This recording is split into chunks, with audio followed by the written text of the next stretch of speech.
The commander-in-chief overhauling the NAFTA trade deal in favor of the new U.S.-Mexico-Canada agreement. The president commenting on the deal last night while at a campaign rally in Tennessee. We made history again when I announced to the world that we are replacing the job-killing disaster known as NAFTA with a brand new U.S.-Mexico-Canada. We added Canada, worked out great.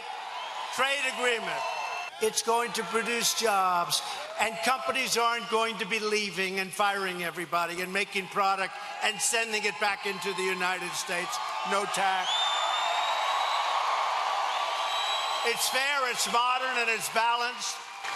And you know what? We have two wonderful partners now. Now they're partners, Mexico and Canada, and that's a good thing.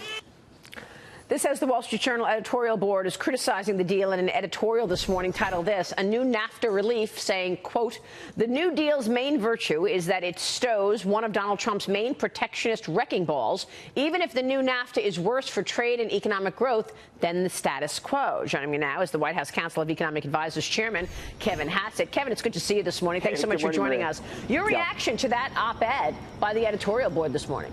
Well, you know, I agree with the Wall Street Journal very often, but this is, you know, a great deal. I think that we just sort of won the Super Bowl, but all three countries did, because President Trump delivered a modern 21st century trade deal. You know, it's great for American workers. It's great for American farmers. It opens up markets to the south and to the north to our products. It provides all sorts of cool new protections for things like, you know, biopharmaceuticals.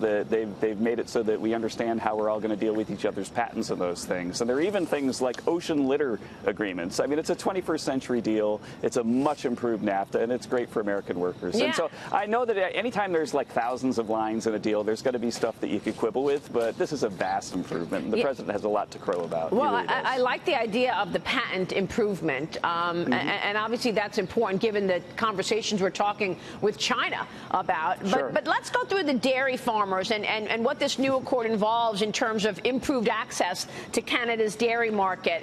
How do U.S. producers benefit?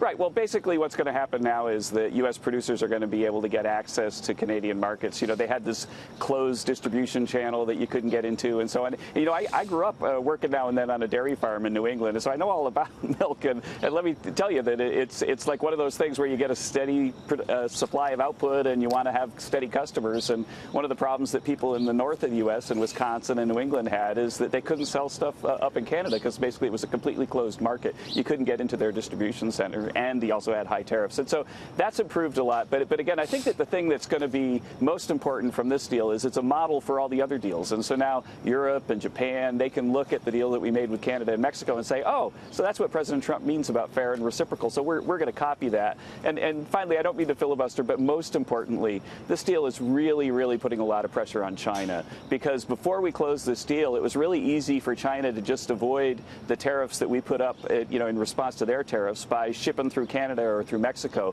but that back door into the U.S. has been closed by the president. Yeah, I want to ask you about China. I'm going to get to that in a second. Let me just close the loop on the new USMCA that we're calling it. And I want to ask specifically about your confidence that Congress will sign this into law. I mean, Congress will approve this because we're, 35 days away from the midterm elections. If we do see a change in the House, are you going to see the Democrats try to stop the president from changing NAFTA and not vote for it? You know, I don't think that's going to happen. I think this is something that will get broad bipartisan support. I mean, if you looked yesterday, you even saw Democrats like Sherrod Brown and Chuck Schumer were actually saying positive things about the deal. And they were doing that because basically it's a great deal for America. You know, President Trump and Bob Lighthizer, they really delivered. And so I expect this will get broad bipartisan support, and it's something that will either pass, you know, between now and next year or maybe into next year. But I don't expect a lot of trouble. You know, there are things like environmental protections that are in the deal that are really important to Democrats and Republicans. All right, so we'll watch that. Meanwhile, China. The president said it's too early to resume trade talks with Beijing. Why? Well, I mean, that's something, I kind of feel like I've been through a graduate seminar in negotiation watching the president deal with NAFTA. And so right now there's a lot of pressure on China.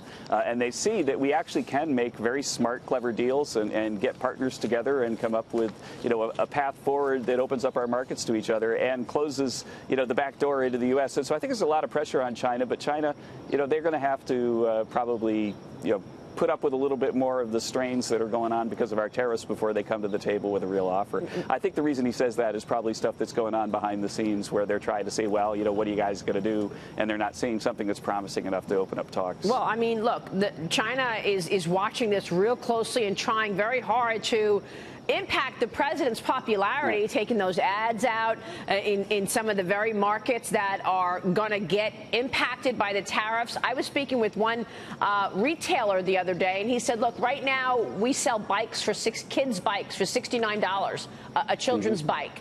And he said, if the tariffs continue from China, we're going to have to raise the prices on those bikes to $100. Are we going to see prices start moving here in the fourth quarter? And is that when the public is going to really feel the pinch of these tariffs and this spat with China? Well, don't forget that you can buy stuff from other countries besides China, not just the U.S. And so as we were looking at, the stuff to put on the tariffs on for China, we were studying things that had close substitutes and trying to do it in a way that put maximum pressure on them and minimum pressure on us. And so, sure, there will be some price increases, but the bottom line is that Americans share the president's objectives. And you and I have talked a lot, really over the last 15 months while I've been here at the White House, about how the tariffs are basically going to make it so that we can get better deals. And now that we've proven that that's what we're up to, I think it should encourage people to show up at the negotiation table, even the Chinese. And we should point out that the president did a deal with South Korea. That's locked up. He's talking with the Europeans and he's talking with Japan. Where do those stand? And is there really now a unified stance with the U.S. and its allies to go against China, to try to get China to stop their behavior of stealing everybody's IP?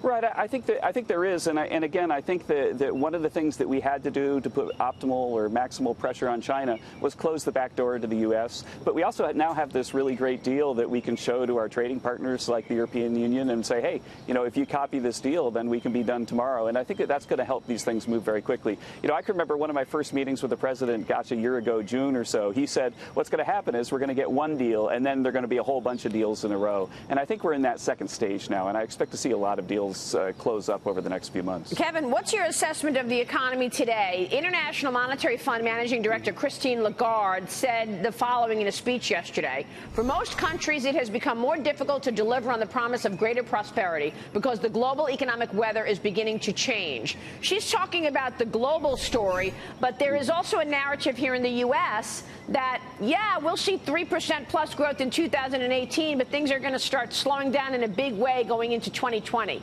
Do you see it? Right. Yeah, well, I see what Christine Lagarde, who I have, a lot of respect for. I can see what she's talking about because there are places around the world, like, the Turkish lira has been sort of heading south, and, in Iran they might be looking at 1,000% inflation in part because of our sanctions. So there are places around the world where there's starting to be, some bad economic weather. But here in the U.S., things are great. Third quarter is probably going to be 3.5 or 4, and all of the growth we've seen in the second and third quarter is because new factories are coming home to the U.S., just like President Trump promised. And those factories are going to give us output next year, right? So you build a new factory now, it starts producing output at the second half of this year and into next year. And so I think that if you look at the sort of left-wing critics of the president, one of the things that they're saying is, well, sure, the U.S. is booming, but everybody else is booming too, so it's not President Trump. And so now really what Christine Lagarde said yesterday, shows that that's not true, that the U.S. is outperforming.